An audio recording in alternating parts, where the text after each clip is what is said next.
assim, assustador, né? E óbvio que mostra o quanto que o terrorismo é uma ameaça, quanto que esse tipo de forma de combate, esse tipo de uso da força política. O terrorismo é um uso da força política, né? Você não, você tem um objetivo, você tem que ter um objetivo político. Como é que você distingue ou separa, por exemplo, sei lá, uma organização criminosa comum, como o PCC, de uma organização terrorista? A organização terrorista também é criminosa, certo? Mas ela tem um objetivo político. O fim dela é político. O que significa dizer que o fim é político? Ela quer destruir um Estado, ela quer recriar um Estado, ela quer autonomia, ela quer alguma coisa política. O PCC não quer nada político, ele só quer a atividade dele econômica criminosa, entendeu? Ele não tem um objetivo político. E isso mostra que o terrorismo como arma política está vivo e assim, está vivo e ele pode a qualquer momento produzir estragos assustadores, como que a gente está assistindo ali. Tem alguns pontos, assim, um deles é como que isso aconteceu, né? Todo mundo está curioso como que isso aconteceu. E Israel falhou, o serviço de inteligência falhou, o sistema de defesa falhou, de monitoramento, o exército falhou, muitas instituições falharam. Não sabemos por que falharam, mas essa discussão vai acontecer na sociedade israelense em algum momento. Eles vão atrás, vai se investigar. É que agora não é a hora de fazer isso, porque óbvio você está em guerra, seu inimigo tem lá mais de 100 ou 150 pessoas sequestradas. É isso? Esse é um número que está se falando, 130, 150, talvez seja mais. Não tem certeza ainda, né? Tem gente desaparecida, tem gente que a gente não sabe o que aconteceu, não sabe se morreu e está em algum lugar morto, não sabemos ao certo. Então você tem, vai se discutir isso é uma preocupação. Existem algumas teses, posso já falar delas aqui. Uma das coisas que aconteceu é que a sociedade israelense está dividida. É isso, a Aline falou isso também, por quê? Porque a gente tem uma política polarizada, como no Brasil, como nos Estados Unidos, como na Europa, como em todo o mundo democrático. Israel está fragmentada, está dividida. Em esquerda e direita. Isso. E com radicais. Tá. Tipo assim, extremos. Extremos ganharam mais voz, né? Como em todos os lugares. E aí, então, o Netanyahu, o governo dele, propôs uma reforma judiciária da Suprema Corte. E essa reforma, ela causou muita polêmica e dividiu a sociedade israelense. E aí, até chegamos num ponto que até reservistas, né, do exército falaram assim que eles, a Força Aérea, falaram que eles não serviriam mais se a reforma fosse adiante. Entendi. Então, assim, isso mostra um nível de foco no interno e não nos inimigos, nas fronteiras. E com certeza o Hamas pensou nisso. Pensou. O momento é agora, né? Israel dividida, só que o efeito é o contrário, né? Quando tem uma crise maior... sim, agora Israel está absolutamente unida. Exato. Tanto que o governo, a oposição do governo se juntou e formou um governo único. E é um governo de consenso único. O país inteiro está unido num único governo. Não existe mais partidos de oposição. Todo mundo se juntou para lidar com o problema. Porque o que está em jogo? Isso. O que está em jogo é a destruição, até a possível destruição. Até porque a história de Israel é uma história forjada em combate, em guerras. Por quê? Foi atacado, porque teve que vencer, porque teve que lutar para sobreviver. Então isso estava rodeado de inimigos e adversários e gente atacando, ataques surpresas. Então na psique da identidade nacional israelense, o elemento da guerra, do combate, da luta, ele está presente. Ele é real e ele resgata essa memória. Então se unifica todo mundo. Israel vai estar muito unido. Isso não vai ser um problema. Mas aí, então, voltando, né? Então o que a gente tem? A gente tem a divisão. A divisão causou uma distração, Entendi. com falhas. O segundo ponto é que esse governo do Netanyahu, ele tem elementos que são membros do governo que são caras de extrema direita, ultranacionalistas, ultra-religiosos, e eles têm uma visão onde eles não aceitam, eles são uma minoria dentro do governo, mas eles existem, é importante retratar isso para as pessoas entenderem exatamente. E eles não aceitam, não querem, ou eles têm projetos onde não tem um Estado palestino e os assentamentos aumentam. E eles querem ocupar mais da Cisjordânia, do West Bank. Tá. Então, a ênfase tem sido em operações na Cisjordânia. Os choques com a população palestina têm acontecido na Cisjordânia. Então, boa parte da concentração das forças de segurança, de defesa, estavam para a Cisjordânia. Depois procura um mapa para a gente localizar essas regiões, Cisjordânia e faixa de Gaza, e que tem Israel, para o pessoal entender o que a gente está falando, por favor. Que são territórios diferentes, separados, onde tem populações palestinas. E aí, então você tem um foco, uma ênfase muito grande para esse lugar, para essa região, e com isso você olhou e achou, entenderam, eles acharam que Gaza estava seguro, estava tudo bem. Gaza não é uma ameaça mais. O Hamas está quieto há 2 anos e pouco. O último conflito com o Hamas foi em 2021. Durou acho que por volta de 11 dias o conflito todo. Lembro bem. A gente até fez alguma coisa, um programa aqui falando sobre. Imagino. E eu tive em fevereiro lá, tem alguns ataques pequenos, né? Alguém esfaqueou em boate. Esses tipos de confrontos continuam sempre. Mas, então eles acharam que não era o problema. Então você tem esses 2 elementos, a divisão interna e o foco maior para a Cisjordânia, dado desde políticas extremistas. Faixa de Gaza está aqui em amarelinho e Cisjordânia é toda essa área dentro de Israel. Isso. Esse daí era parte do Estado inicial que seria criado, né?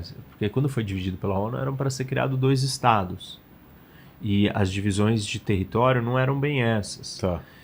Aliás, fica circulando um mapa aí na internet que fica mostrando a mudança de território. Que aquilo lá não é real, né? Não, o mapa existe. Só que o mapa não fala o que aconteceu. Por que o território mudou de tamanho e de mãos? Porque simplesmente um dia um dos lados virou e falou assim: eu não aceito essa divisão que a ONU fez. A ONU foi lá e fez uma partilha dos territórios. Tem como? O que ele procura para mostrar esse mapa? O mapa da partilha da criação dos estados. Tá. E aí, Palestina não aceitou? Os países árabes não aceitaram. Os países árabes? Os palestinos e os países árabes. Não aceitaram a divisão. Não aceitamos que exista um Estado de Israel aqui. Entendi. Não vai existir Estado de Israel aqui.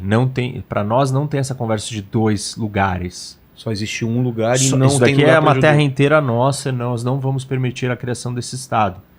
E aí o mapa era de um jeito. E daquele jeito. E os judeus aceitaram a divisão. E aí eles declararam guerra. Os países árabes declararam guerra a Israel.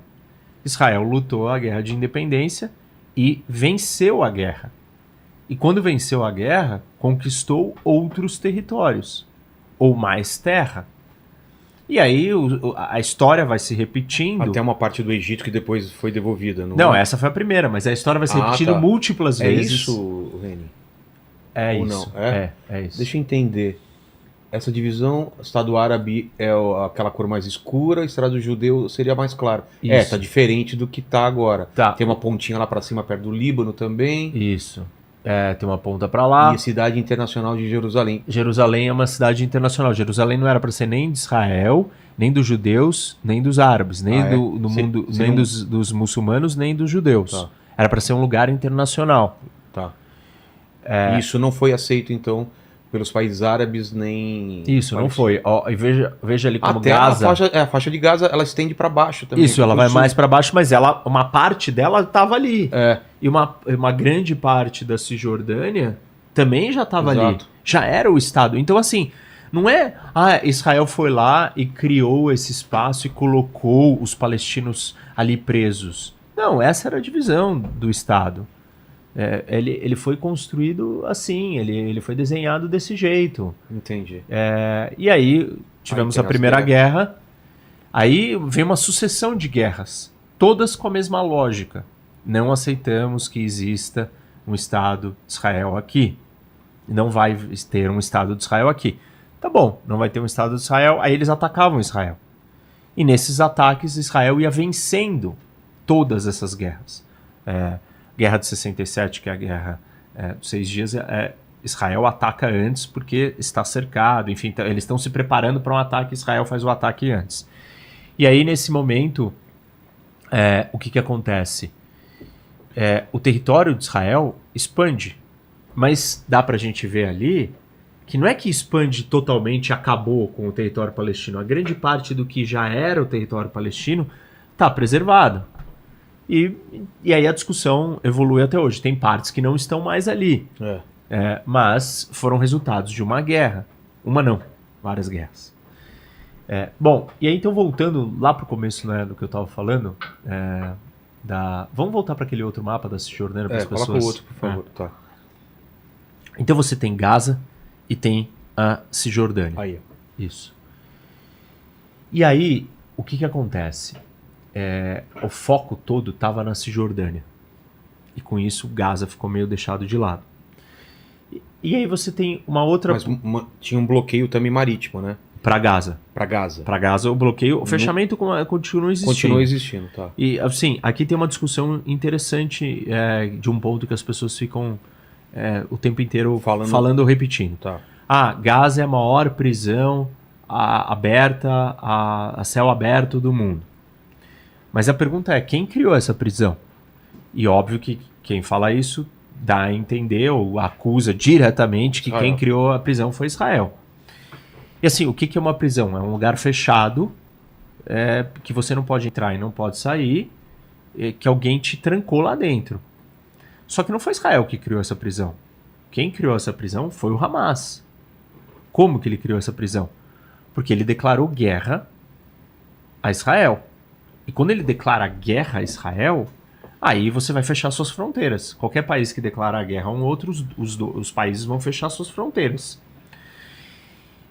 E assim, né, se a gente olha ali naquele mapa, Rafah ali, tá vendo? Ali embaixo, na faixa de Gaza. Rafah... Sei. O último ponto perto ali. Do Egito lá, isso. Na fronteira com o Egito. Tá vendo que a faixa de Gaza faz fronteira com o Egito?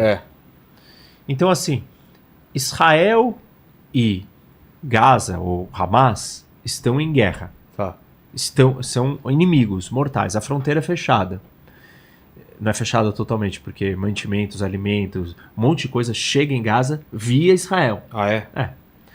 A pergunta é, por que o Egito não abre as portas da tal prisão? Por quê? Porque ele não quer lidar com uma organização terrorista que controla esse território. Ele entende que isso é uma ameaça à sua segurança, à sua fronteira. Então, quem fechou e construiu a prisão é o Hamas. E assim, essas pessoas olham e falam assim, não, mas eles são inimigos, Israel e os palestinos são inimigos. Tá bom, eles são inimigos. Então esquece Israel. A minha pergunta, e a pergunta que as pessoas têm que se fazer, já que elas não acreditam na versão do que Israel fala, perguntem para o Egito. Egito, por que você não abre a sua fronteira? Para um livre acesso Isso. Das suas partes. Por que Egito, você transforma Gaza numa prisão? Por que você faz isso, Egito?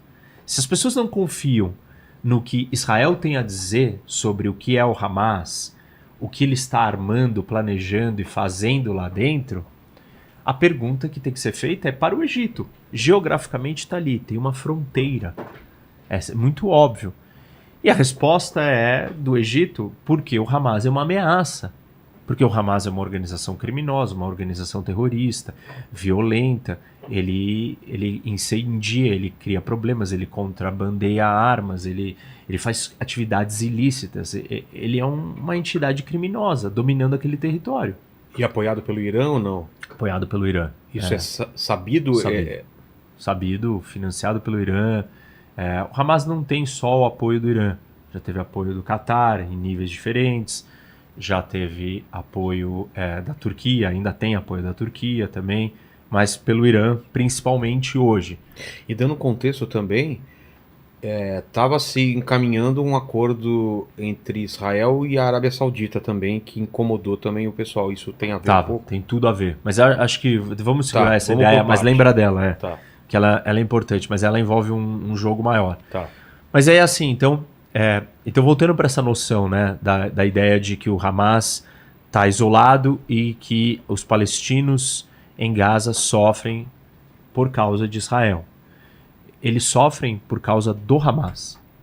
O Hamas não é os palestinos. Ele não representa todos os palestinos, mas ele tomou o poder à força.